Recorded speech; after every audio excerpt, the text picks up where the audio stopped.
ប្តឹងពីប្រជាពលរដ្ឋតាមរយៈលេខទូរស័ព្ទអន្តរកម្មសង្គ្រោះបន្ទាន់ Hotline 12 2កម្លាំងកងរាជអាវុធហត្ថខេត្តកំពង់ស្ពឺបានជាប់បង្ក្រាបនិងឃាត់ខ្លួនជនសង្ស័យចំនួន 5 នាក់បញ្ជូនទៅសាលាដំបងខេត្តកំពង់ស្ពឺជាប់ពាក់ព័ន្ធទៅនឹងករណីគ្រឿងញៀនកំពង់ស្ពឺ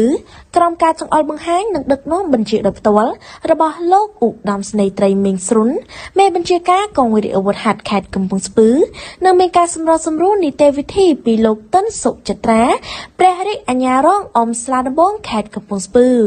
កម្លាំងជំនាញនៃបញ្ជាការដ្ឋានកងរាជអាវុធហត្ថខេត្តកំពង់ស្ពឺបានចូលបង្ក្រាបករណីគ្រឿងញៀននិងឃាត់ខ្លួនជនសង្ស័យ 5 នាក់កសាងសំណុំរឿងបញ្ជូនទៅសាលាដំបងខេត្តកំពង់ស្ពឺ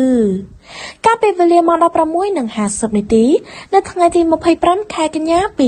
2025 ក្រុមការងារប្រចាំការរបស់បញ្ជាការដ្ឋានកងរាជអាវុធហត្ថខេត្តកំពង់ស្ពឺបានទទួលពីបណ្ដឹងផ្ទាល់មាត់ពីបងប្អូនប្រជាពលរដ្ឋដែលបានខំមករាយការណ៍តាមរយៈលេខទូរស័ព្ទអន្តរកម្មសង្គ្រោះបន្ទាន់ Hotline 12 2របស់បញ្ជាការដ្ឋានកងរាជអាវុធហត្ថខេត្តកំពង់ស្ពឺថាមានមនុស្សមួយក្រុមកំពុងប្រើប្រាស់និងចែកចាយនៅសារធាតុញៀនភ្លាមនោះបន្ទាប់ពីទទួលបាននៅពាក្យបណ្ដឹងនៅវេលាម៉ោង 17:20 នាទីថ្ងៃខែឆ្នាំដដែលកម្លាំងមូលដ្ឋានកងរាជអាវុធហត្ថស្រុកសាមគ្គីមនីជ័យដឹកនាំដោយលោកវីរៈស្នេហ៍តូជាងរចនាមេបញ្ជាការមូលដ្ឋានកងរាជអាវុធហត្ថស្រុកសាមគ្គីមនីជ័យបានធ្វើការបង្ក្រាបភ្លាមៗនិងឈានដល់ការឃាត់ខ្លួនជនសង្ស័យបានចំនួន 5 នាក់នៅចំណុចភូមិព្រៃក្រសាំងឃុំព្រៃក្រសាំងស្រុកសាមគ្គីមនីជ័យខេត្តកំពង់ស្ពឺរួចបានបន្តបញ្ជូនមកកាន់បញ្ជាការដ្ឋានកងរាជអាវុធខេត្តកំពង់ស្ពឺជនសង្ស័យទាំង 5 នាក់រួមមានទី 1 ឈ្មោះខុំហួងភេទប្រុសអាយុ